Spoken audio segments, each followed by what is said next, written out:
Hey folks, this is Andrew Bennett with InsuranceThatFits.com, and today we are talking about Part D plans. That's prescription drug plans. You can get those either standalone or through a Medicare Advantage plan with a prescription drug plan attached. So let's just jump right in. We're going to do this kind of in a who, what, when, where, why format. So first on my little list here, where are they from? Where are Part D plans from?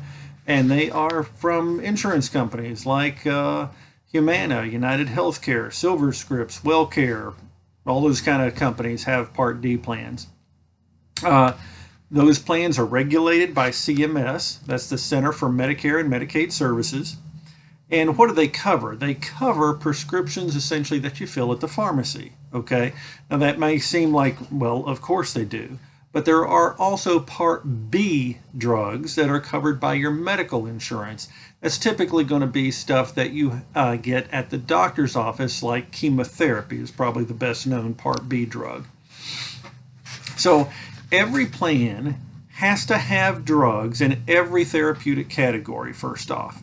So chances are in your plan, there is going to be something the doctor can prescribe you. I always get asked, what happens if I get put on XYZ drug in the middle of the year? Okay. Well, since every plan has to have drugs in every therapeutic category, chances are there's going to be something your doctor can use. If there's not, if you have a reaction to it or your body's not responding to it, there's an appeal process you can go through, and that appeal process goes pretty quickly. And the insurance company has to abide by that decision. That goes to a third party. The company that handles the appeal is a third party.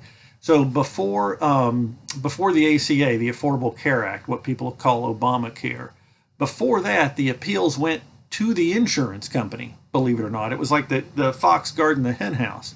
So now those appeals go to a third party. Those appeals go really quick if it's a drug you need really quickly. Okay, so there shouldn't be a big holdup on it, and your doctor or pharmacist should be able to help process the paperwork with that.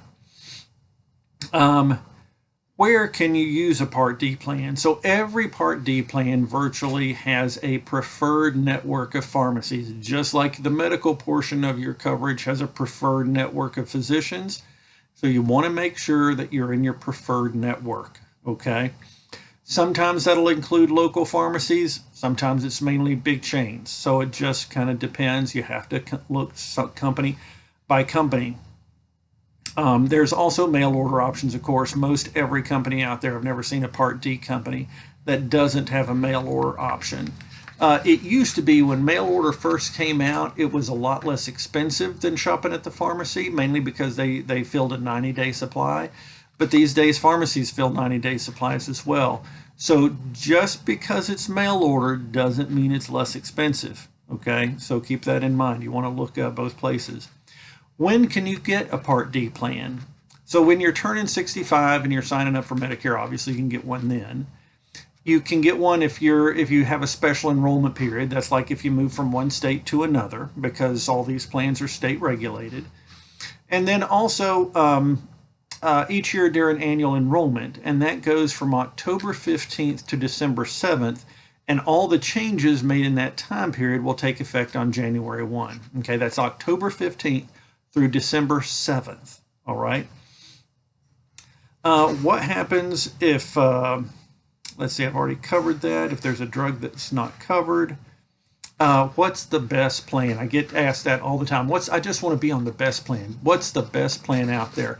So there really is no best plan. It really does depend on what you're taking and where you want to fill your prescription, okay? So literally what I do, I go out to every company's website that I represent and I plug your drugs into their online tools to do an estimate.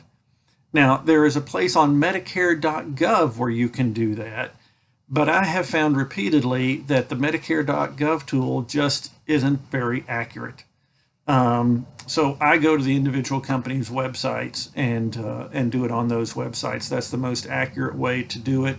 And I'm not even saying that's perfect, it's just better, okay? And you've got to look at the lowest combination of the plan premium, that's the monthly cost, and the estimated out-of-pocket cost. If you get hung up on the plan premium, then you might get, oh, I don't want to pay that for my monthly premium, so I want this plan that's less expensive. Well, maybe, but if your drug on the expensive plan is a lot less expensive than the drug on the cheaper plan, then that might be better for you. You've got to look at both and add them together. And again, that's what I do. And that, folks, that's really the quick and dirty on Part D plans.